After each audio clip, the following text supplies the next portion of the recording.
और नीतीश चंद्र हमारे साथ जुड़े हुए हैं। नीतीश, और कितना वक्त लग जाएगा? कोई खबर आ रही है अंदर खाने से? आखिरकार मुख्यमंत्री कब मुलाकात करने जाने वाले हैं? देखिए, राज्यपाल से समय मांगा है उन्होंने, लेकिन समय को लेकर अभी बहुत चीज़ें स्पष्ट नहीं है। संभव है ये समय थोड़ा बढ़ जाए, क्योंकि बैठक अभी चल रही है और माना जा रहा है कि ये बैठक थोड़ी देर और चलेगी। उसके बाद नीतीश कुमार यहाँ राजभवन आएंगे और चूंकि दूरी बहुत है नहीं, मैंने बताया कि सिर्फ 100 मीटर की दूरी है, तो इसलिए जैसे ही बैठक खत्म होगी उसके कुछ देर बाद माना जा रहा है कि नीतीश कुमार राजभवन आएंगे। और चूंकि यहाँ पर तैयारियाँ जो है वो बिल्कुल कर ली गई हैं, इस नाते भी ये साफ दिख रहा है कि नीतीश कुमार बस आने वाले हैं, क्योंकि जो तमाम उनसे जुड़े जो प्रोटोकॉल होते हैं सुरक्षा के, वो सब यहाँ पर मौजूद हैं और ट्रैफिक के भी तमाम लोग जो हैं वो सब यहाँ पर पहुँच चुके हैं।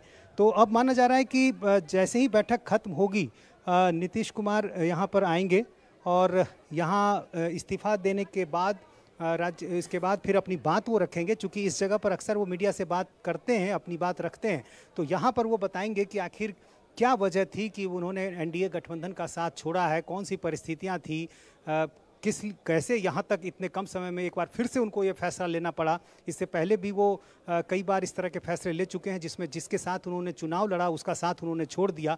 तो एक बार फिर ये सवाल उनसे ज़रूर पूछा जाएगा जब वो यहाँ पर आएंगे। लेकिन इंतज़ार सबों को है अभी इसी बात का, और बीजेपी नज़र रख रही है इस पूरे घटनाक्रम पर कि आखिर क्या कुछ कहा जाता है। जाहिर है बीजेपी पर ही आरोप मढ़ना है, ये बिल्कुल तय दिख रहा है। तो ऐसी स्थिति में बीजेपी की तरफ से भी एक प्रेस कॉन्फ्रेंस किया जाएगा और उसमें बातें रखी जाएगी, जवाब दिया जाएगा उन सारे आरोपों का जो नीतीश कुमार की तरफ से और उनकी पार्टी के नेताओं की तरफ से लगाए जा रहे हैं। बिल्कुल, यानी बीजेपी के पास फिलहाल कोई विकल्प है नहीं, वेट एंड वॉच की स्थिति में बीजेपी नजर आ रही है। देवेंद्र, इस वक्त ये भी समझना होगा कि चलिए इस्तीफे का भी ऐलान हो जाता है, गठबंधन भी टूट जाता है, लेकिन फिर आगे क्या इतना आसान रहेगा नीतीश कुमार का आरजेडी के साथ जाना? और चूंकि सबसे बड़ी पार्टी है आरजेडी, तेजस्वी क्या मानेंगे नंबर 2 की भूमिका के लिए? ये जो उलझन है ये कैसे सुलझेगी? पहली चीज तो यह है कि नीतीश कुमार निश्चित तौर पर फिर से चाहेंगे कि उन्हें मुख्यमंत्री ही बनाया जाए, कम से कम अभी के लिए। और आगे की जो उनकी एक ख्वाहिश रहती है, जिसके बारे में बहुत सारे लोग कहते हैं और दबी ख्वाहिश जेडीयू के नेता तो पब्लिकली भी कहते हैं कि मुख्यमंत्री पद के बहुत योग्य उम्मीदवार हैं, तो वो ये ज़रूर चाहेंगे। पहले भी एक बार कोशिश उन्होंने की थी, वो असफल रही थी, वो कोशिश दोबारा चाहेंगे वो कोशिश करना कि 2024 में उन्हें अपोजिशन का उम्मीदवार बनाया जाए पीएम कैंडिडेट के तौर पर। उसके 6 से 8 महीना पहले जब कैंपेन फुल फ्लेज में होता है तब वो हो सकता है मुख्यमंत्री की कुर्सी छोड़ें और तब तेजस्वी यादव को दें। लेकिन ये सारी चीज़ें बाद की बात है। फिलहाल निश्चित तौर पर वो मुख्यमंत्री रहते हुए कुर्सी को लेके निश्चित तौर पर वो बिल्कुल नहीं चाहेंगे कि अपनी कुर्सी वो छोड़ें और तेजस्वी को दें। तेजस्वी के हिसाब से अगर आप देखें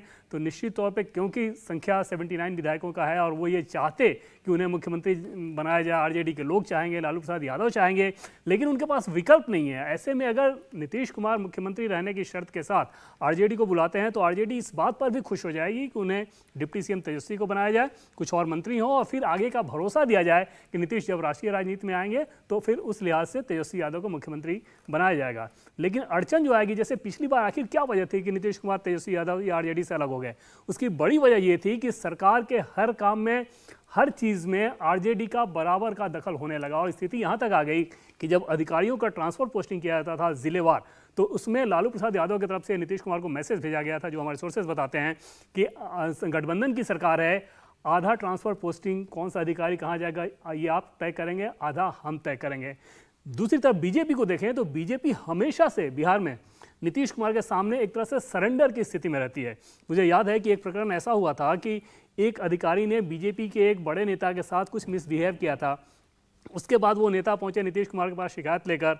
नीतीश कुमार ने ये कहा कि आप लोग दिल्ली देखिए, कहाँ इस सब चक्कर में पड़े रहते हैं, बिहार में इतना अच्छा काम हो रहा है, आइए घूमिए देखिए जाइए, बाकी दिल्ली संभालिए। उसके बाद उस नेता ने बीजेपी के राष्ट्रीय नेतृत्व के पास इस बात की शिकायत की।